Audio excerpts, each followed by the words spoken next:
Resilience and Humanity. The story of Hannah, Margaret, and Bradley. Welcome to Life Tells Stories. Today, we have an incredible narrative that transcends the ordinary. It's about a 7-year-old girl, a determined CEO, and a corporate empire turned upside down.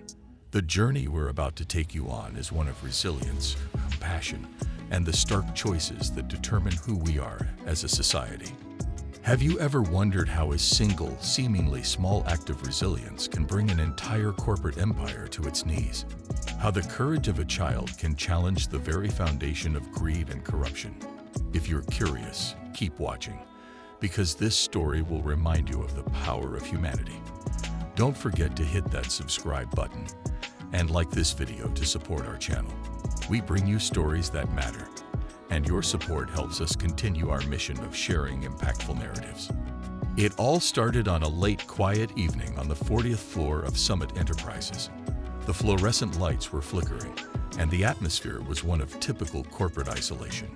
Bradley Matthews, the CEO known for his obsessive work ethic, was busy at his desk when he heard a faint sound, a rhythmic swish echoing down the hallway. Initially ready to call security, Bradley's curiosity got the best of him. Peering through his glass office, he saw a small figure moving between the cubicles. To his astonishment, it was a child, no more than 7 years old. She wore a faded school uniform and wiped desks with meticulous care. Who would let a young girl work alone, late at night, in a towering corporate building? This was the beginning of a realization that would change Bradley's life forever. Little did he know that this small girl, Hannah, would unravel secrets and make him question everything he stood for. Hannah's presence in that office building wasn't by choice. It was out of necessity.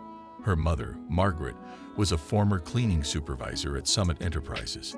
After a debilitating stroke left her partially paralyzed, she could no longer work, and the family found themselves struggling to survive.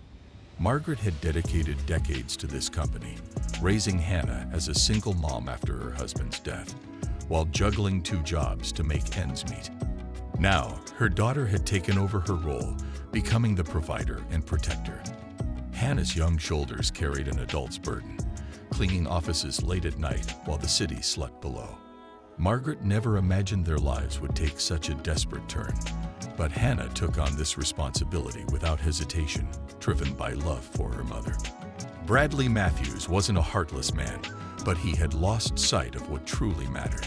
Years of corporate success had led to sacrifices, family relationships, personal well-being, and even his connection to the people who worked under him. He had built his career on efficiency, cutting costs wherever possible. The spreadsheets showed progress, but the reality was harsher. Dwindling staff, massive workloads, and people like Margaret falling through the cracks. The night he saw Hannah, Bradley began to question the efficiency reports that painted such a rosy picture of operations. The human cost, invisible in spreadsheets, was written all over Hannah's worn-out shoes and tired eyes. This moment became the turning point that made him take a deeper look at what Summit Enterprises had become. Enter James Cooper, Bradley's ambitious second-in-command. James had always positioned himself as a no-nonsense leader, pushing aggressively for outsourcing, reducing overhead, and maximizing profits. He saw every cut as a sign of progress. Cooper, however, had his own secrets. He was working behind the scenes with Meridian Technologies, Summit's rival, to orchestrate a hostile takeover. Hannah's presence became an inconvenient truth that James needed to erase. He saw her as a liability, a threat to his carefully crafted plans to dismantle the company for financial gain. To him, Hannah represented inefficiency and the kind of sentimentality that had no place in his cold, calculated strategy. Margaret had been more than a cleaning supervisor. She had been the heart of Summit Enterprises, building an unspoken community among the maintenance staff. The janitors, electricians, and night security guards saw themselves as a family, supporting each other through quiet acts of kindness. When Margaret fell ill, her colleagues stepped in, redistributing work, ensuring that Hannah wasn't burdened more than necessary. When James Cooper attempted to erase Hannah from the building, this community quietly resisted. They knew her story. They saw their own children in her eyes, and they couldn't simply stand by. Their sense of solidarity sparked the beginning of a movement that Cooper couldn't foresee, one that would ultimately expose his lies and reveal the cracks in Summit's foundation.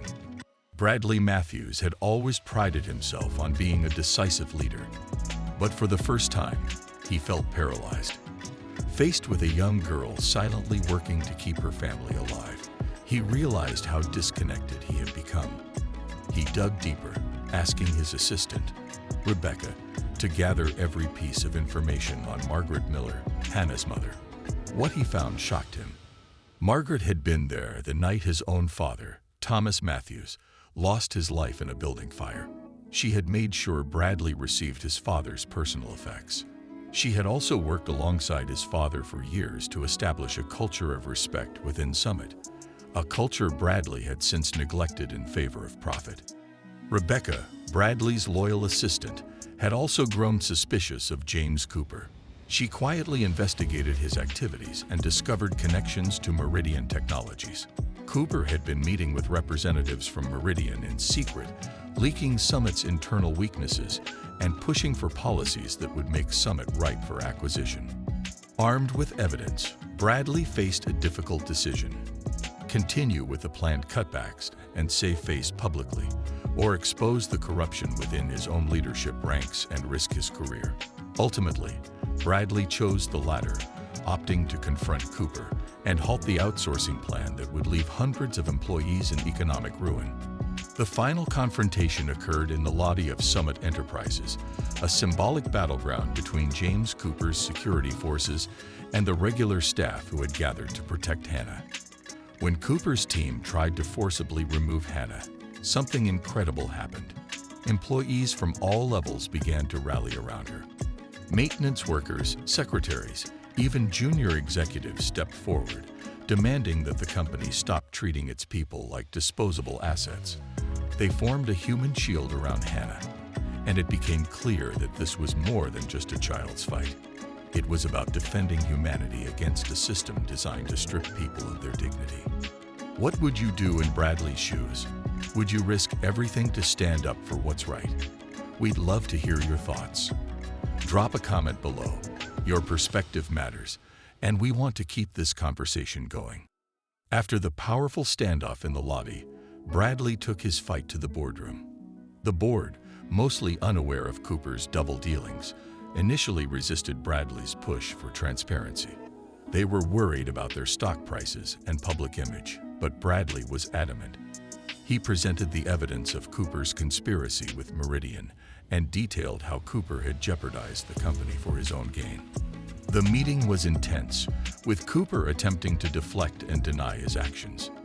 But Rebecca had meticulously documented every meeting, every message, and every decision that pointed back to Cooper's betrayal. In the end, the board had no choice but to terminate Cooper and begin repairing the damage he had done to the company. Summit Enterprises needed more than just a change in leadership. It needed a complete transformation. Bradley, inspired by Margaret's and Hannah's stories, began the work of rebuilding Summit on new principles. Principles of empathy, community, and shared prosperity. He made bold decisions, instituting a scholarship in Margaret's name for the children of employees, restructuring the company to prioritize human welfare, and ensuring that the maintenance and security departments were directly represented at the decision-making level. Hannah herself became the first recipient of the Margaret Miller Scholarship. She chose to remain part of Summit's community, starting an apprenticeship in building management that symbolized Summit's commitment to bridging gaps between executives and workers. Summit Enterprises transformed into a symbol of hope, showing that profitability and human dignity could coexist and even thrive together. The maintenance department, once hidden and overlooked, was now celebrated. The break room was moved to the executive floor, symbolizing the company's newfound respect for its unsung heroes. The story of Hannah, Margaret, and Bradley is one of resilience, courage, and the importance of community. It reminds us that behind every corporation, there are real people. people whose lives can be lifted up or torn down by the choices leaders make. Bradley chose to honor his father's vision, recognizing that a company's true value lies not in its financial returns, but in its ability to uplift the people who contribute to its success every single day. In the end, it wasn't about corporate policies or maximizing efficiency. It was about rediscovering our humanity.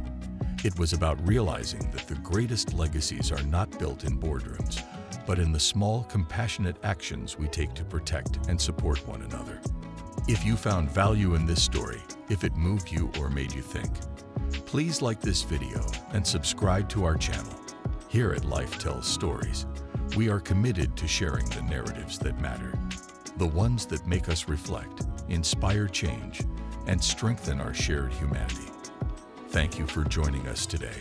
Stay compassionate, stay strong, and remember, it's not the height of our buildings, but the depth of our humanity that measures true success. Until next time, take care.